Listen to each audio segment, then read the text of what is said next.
Hey guys, welcome to another English commentary done by Diggity. This is going to be the 7th set, the final match between SKT and KTF. Special thanks to all you hardcore fans that have kept up to watch this set. You guys rock. You guys give me warm fuzzies. I hope I give you warm fuzzies too, which is a weird emotional thing, I guess, to have at the beginning of a commentary. Especially considering probably the majority of my fan base is male. But anyway, group hug to all you guys. You guys rock. Anyway, Best versus Luxury, both at the top of their respective fields. Best, of course, a dragon. Luxury, I don't know what they would call the top Zerg players. Because they always say, like, you know, Terran, kind of that you have the Knights and the Dragons. But Zerg, where do they fit into that mold? Because you have Knights, Dragons, they're not peasants for sure. Zerg is, and also Zerg is, like, sophisticated. I think Dragon is really a good summation for Protoss, but I don't know what you could...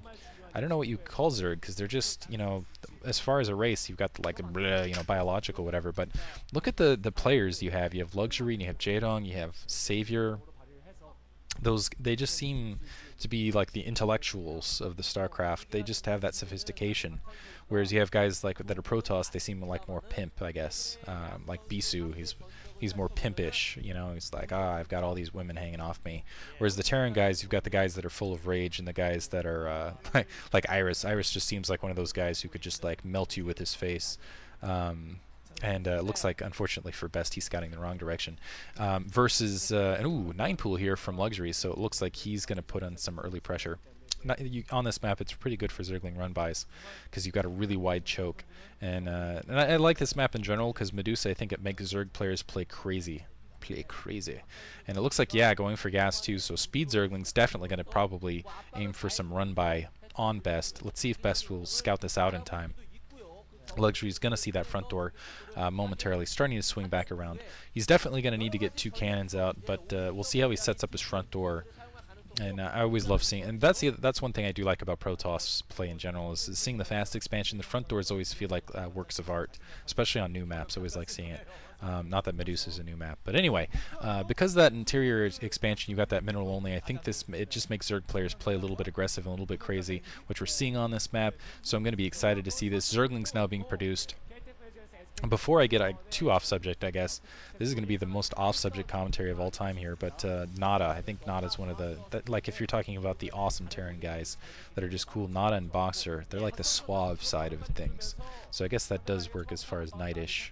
Anyway, maybe someone in comments can come up with what the Zerg players would be across the board. Zergling's already let loose. I'm not sure that Best got a good, I think he saw the spawning pool, but now seeing that gas down, does have the 2 cannons going up, but he's got to be expecting Zergling run by now. Looks like a drone being sent out to put down that secondary, so he's at the very least going to be able to put Best in the dark. So this is going to, and I like this play from Luxury. I like it when Zerg force their opponents into the dark and constantly going across that mineral line to make it hard for those Zerglings. Speed should be up momentarily. Ooh, Overlord almost getting taken out. Playing a really risky game going across, but going to get some scouting into that back edge. Now getting... Oh! Thought it had that surround there, but the Zergling's pausing almost retardedly and not getting that kill.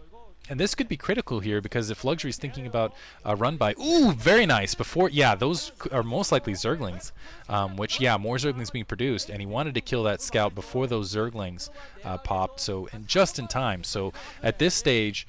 Best doesn't know that how many Zerglings he's facing against, and he might have an indication. There's that gateway. He has 2 more probes coming off the line. He actually might almost want to put 4 or 5 there, to be completely honest, or a 3rd cannon early. Zergling's wandering. It looks like they're just making sure that an additional probe scout didn't manage to sneak through. Hydralisk then going down. So this is going to be a quick 2 hatchery break against Best. And there's that second Nexus just coming online. He's checking that back edge. He wants to make sure that gas has gone down and that Best isn't doing any sort of early gateway thing, isn't pulling anything on him. And now attacking that backside temple. So Best, I'm not sure if he's going to come around and see this. Usually you want something with Splash to do this, but that will definitely make sure that Best is going to be completely taken off guard. It could be a 2-hatch lurker build, but we'll see. We'll see if any drones get transferred. Zergling stopping the attack. That's something like 12 stack temples, so I can't imagine that's the direction he's going. But in theory, he could get them down. I think it would be well that Corsair would be well up in time. Actually, those Hydralisks should be out before that temple's up. But that could distract Best. That if the probe comes around, sees those zerglings attacking, that could make him nervous. That could make him invest a pylon up there where he really doesn't want to. That could force him to draw troops back that direction when, in fact, the attack is most likely coming at that front door. And wow, no drones even being sent to that secondary. He's just producing Hydralisks quickly and early. Now that Stargate going up. Let's see if he wanders around and finds those Zerglings hammering away at that temple again. I do not think that is line of attack, because the Hydra is being produced now, and it's going to be a long time before those temples are taken out. Although I suppose now that Probe Scout wandering up to the north, it is going to find those Zerglings just up there by that temple, which is going to be suspicious. It's going to raise a little bit of that should tip Best off a little bit here. And he's got both gas up. So he might have even been thinking about a 2 Stargate. Oh, he's going Bisu build. He's got, or maybe it could be that Speed Zealot build. But getting that Citadel of Adun down alongside. But you know, now that probe going to go up, it's going to see first of all that Overlord going away, but also the Zerglings hammering that temple and see if, and he's putting a pylon there just so he can get a good indication of how many temples are down. But that could force those troops. Let's see if this is the key here: is does Best draw those troops back to try to take care of those Zerglings? And if he draws troops back, that's going to make it so much easier for that front. And he did, in fact, draw those troops back. Paid off. 2 more cannons going down, but they're not going to be warped in time to stop those Hydralisks. A Dragoon and a Zealot going to the north, and a second Zealot now coming out. The troops are divided, and this is going to be all the better for Luxury to pillage that front. As soon as he sees that Dragoon, he's going to pull those Zerglings off, send him to the front door, bring those Hydralisks in from behind.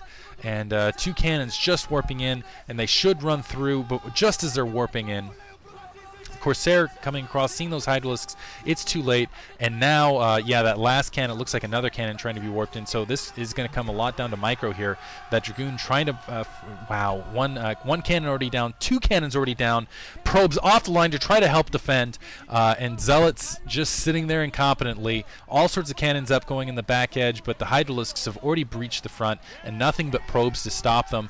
More Hydralisks should be coming on the way. That Dragoon still just incompetently waiting at that temple line, not even coming back to the front, just completely distracted. That forge vulnerable, that gateway vulnerable, all the probes on the secondary completely wiped out. Both cannons going down, too many Hydralisks. That's game for Luxury. Luxury has this game locked. And that's just one pylon there to power all of that, and that's it. They can't even produce troops now. And you can see it on Best's face. It's going to be so frustrating. Risky play on Luxury's part, but it pays off. He does have that Templar Archives up, but there's already an Overlord there to help take out any Dark Templar that might be kind of popping out. Corsair running up. It's going to try to pick away at that Overlord, but it's not going to happen. It's probably going to get picked off before it can even escape, taking a significant amount of damage. And it looks like, yeah, Luxury takes it for KTF. KTF will advance in the Winners League, which I'm sure you guys already knew, but a great game nevertheless. I wish I could have shared it with you on that first commentary because I was freaking out.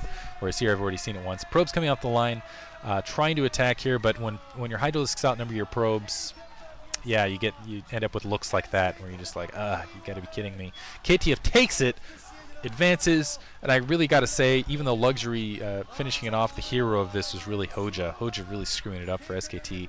Fantasy had a turnaround, almost was able to kind of mix things up, but ultimately not happening. Hope you guys enjoyed it. Thank you for listening. Thank you guys for you've been sticking around since the beginning.